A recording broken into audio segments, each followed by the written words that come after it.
नमस्कार दोस्तों, मैं कैलाश कन्हैया आप सभी लोगों का बहुत बहुत स्वागत है। तो देखिएगा, हम लोगों ने लगभग आपके 3 समास को कर लिया। ये चौथा समास है, द्विगु समास। तो हमने अव्ययभाव समास किया, तत्पुरुष समास किया और आपका कर्मधारय समास किया। ठीक है, कवर हो गया। उसके बाद ये नेक्स्ट लेक्चर आपका जो है द्विगु समास है, एक ही वीडियो में पूरा कंप्लीट करेंगे। हो सकता है वीडियो बड़ा हो छोटा हो, कोई दिक्कत नहीं है, बट एक चीज़ एक में होनी चाहिए, बहुत अच्छा रहता है। ठीक है, तो इसका सूत्र है संख्या पूर्वो द्विगु। इसका अर्थ क्या है? सिंपल है। संख्या शब्द आप जानते हो, पूर्व माने पहला, द्विगु द्विगु कि अब उल्टा करो। कैसा? पूर्व संख्या द्विगु। राम ही कृष्ण माधव, जय हो प्रभु। ये कह रहा पूर्व में संख्यावाची हो, पहला पद संख्यावाची हो, उसमें कौन सा द्विगु समास हो। यह समास कर्मधारय का ही भेद है। देखो, यहाँ पर कभी कभी क्वेश्चन आता है, कभी कभी क्वेश्चन आता है, उदाहरण दे देता है, तो वो सीधा कहता तत्पुरुष समास। तो आप ध्यान दीजिएगा, तत्पुरुष समास का कर्मधारय होता है, कर्मधारय का द्विगु होता है।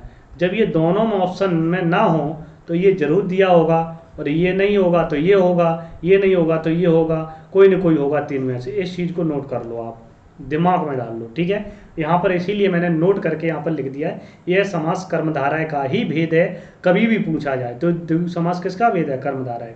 ओके, तो संख्या पूर्वो द्विगु, ये सूत्र कहता है प्रथम पद, आप लिखना चाहो तो लिख सकते हो, प्रथम पद संख्यावाची होता है। या ऐसे लिख सकते हो, इस समास में पहला पद संख्यावाची होता है, उसे हम द्विगु समास कहते हैं। कुछ भी डेफिनेशन आप लिख सकते हो, कोई सिंपल सी है, ज़्यादा नहीं है। ठीक है, और ये किसका भेद है? तो कर्मधारय का। ये आप नोट करिए। जैसे एग्जाम्पल की दृष्टि से कैसे संख्यावाची है, इस चीज़ को आप ध्यान नोट करिएगा। जैसे मैंने एक उदाहरण लिया, कंफ्यूजन मत होना पंचानाम गवाम समाहारा, तो आप लोग वहाँ पर मत चले जाइएगा अव्ययभाव समास में। पंचानाम गंगा नाम समाहारा पंचगंगम। ठीक है, तो यहाँ गवाम लिखा, गंगा नहीं लिखा, गंगावाची नहीं है, समझ गए? तो ये कह रहा पंचानाम षष्ठी बहुवचन, गवाम षष्ठी बहुवचन का ही प्रयोग होगा इसमें, और पूरे में षष्ठी बहुवचन का प्रयोग होगा। इसको भी नोट करिएगा। समार माने होता समूह, समार माने समूह, गवाम माने गाय, पंच माने 5, 5 गायों का समूह, उसे हम कहेंगे पंचगंगम, पंचगवम, सॉरी, क्या कहेंगे? पंचगवम। अब देखिएगा, पहला पद ये है, ये क्या है? पूर्व पद है, और ये आपका उत्तर पद है। तो हमें पूर्व पद से मतलब है। पूर्व पद क्या है? 5, 5 क्या संख्यावाची है कि नहीं है? संख्यावाची, बताइए। संख्यावाची है, और संख्यावाची होने के नाते इसमें क्या हो जाएगा? द्विगु समास हो जाएगा, पंचगवम। ओके, 5 गायों का समूह। क्लियर है? कोई डाउट किसी को? ओके, ठीक है। अब इसी प्रकार से अन्य उदाहरण को हम नेक्स्ट स्लाइड में देखेंगे, आप लोग इसको नोट कर लीजिएगा। ओके, ठीक, आगे बढ़ते हैं अगले पॉइंट पर। चलिए, यहाँ पर बहुत सारे एग्जाम्पल और उदाहरण देखेंगे, जैसे, ठीक है, हाँ, तो जैसे यथा, संस्कृत में यथा कहते हैं, जैसे तैसे। ठीक है तो जैसे को यथा कहते हैं, तो यथा भी लिख सकते हैं, लेकिन हम समझने के लिए जैसे लिखते हैं, उदाहरण बोल देते हैं। तो यहाँ पर देखिएगा, मैं पूरा लिखूंगा, आपको बनाना है। ठीक, बनाना आपको है, लिखूंगा पूरा। पंचवटी का समास विग्रह करिए। ओके, कोई दिक्कत किसी को? बता देना। पंचामृतम, ठीक, इसको बनाइए। ओके, हाँ। पंचपात्रम, ये वो उदाहरण है जो कि आपके एग्जाम में पूछे जाते हैं। ठीक है, पंचदिनम, और षष्ठी विभक्ति का प्रयोग होगा, ये भी मैं बता रहा हूं। ठीक है, त्रिलोकी,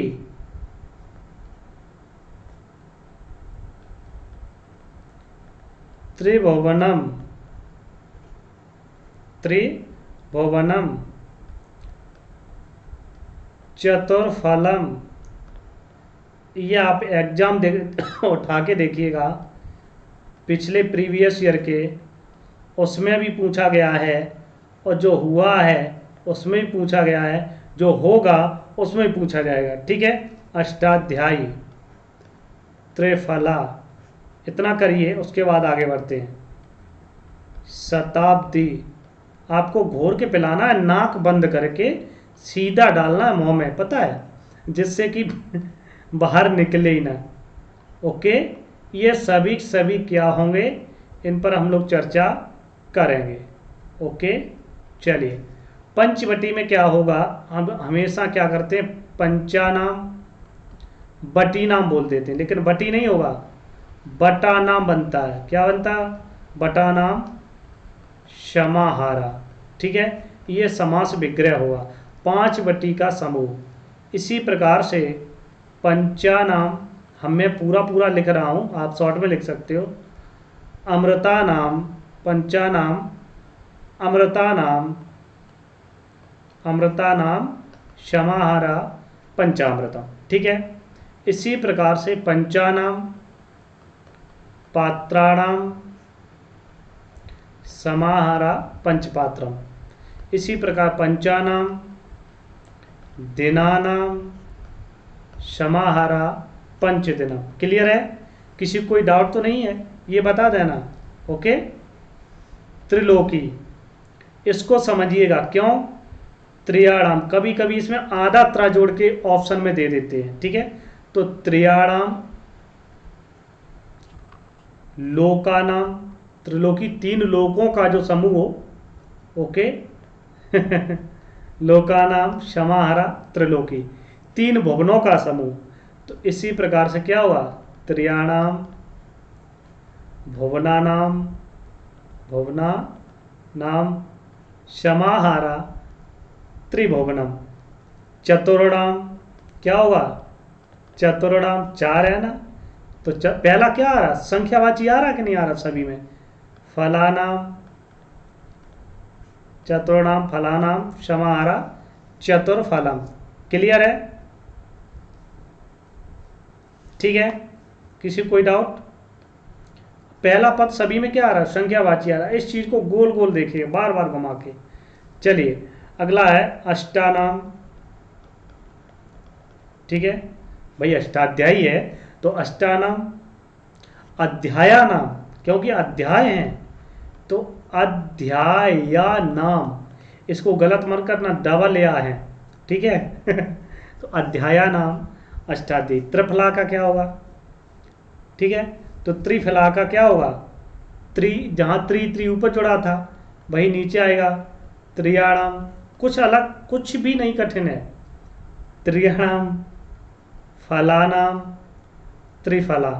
ठीक है, क्लियर हो गया, बताइए शताब्दी के क्या होगा, ये बहुत पूछा जाता है, पॉपुलर है, शतानाम। इसको हम अब समास विग्रह करके क्यों लिख रहा हूं, ये शुद्ध है, किसी और में मत किताब में झांक लेना कि उसमें क्या लिखा है, ये क्या है, शतानाम। ओके, हाँ, अब्दानाम, शतानाम, अब्दानाम समाहारा शताब्दी।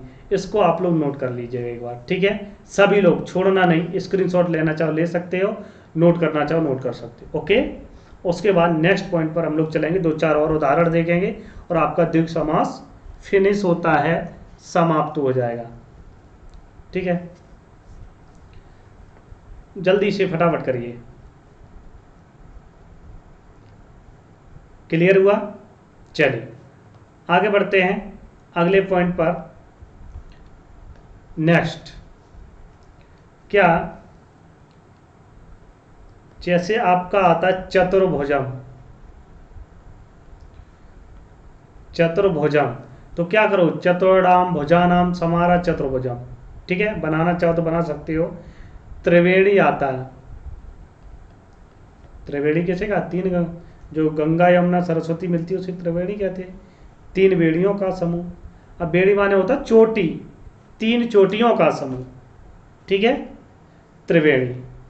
तो यहाँ पर स्त्रीलिंग होगा त्रिश्रीराम, बेड़ी नाम शमरा त्रिवेणी। गलत मत कर देना, ठीक है, मैं बना दूंगा, ओके, वेट करना। त्रिवेणी, चतुर्युगम,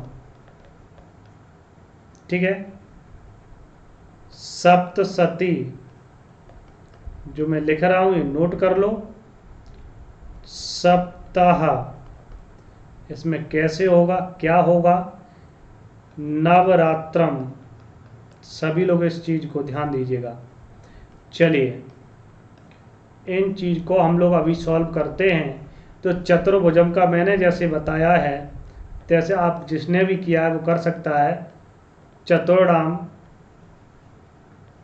भुजानाम, षष्ठी विभक्ति होगी और समाहार का मतलब होता है समूह, तो समाहार को मत भूल जाना, ठीक है, समाहारा, क्लियर है, ओके।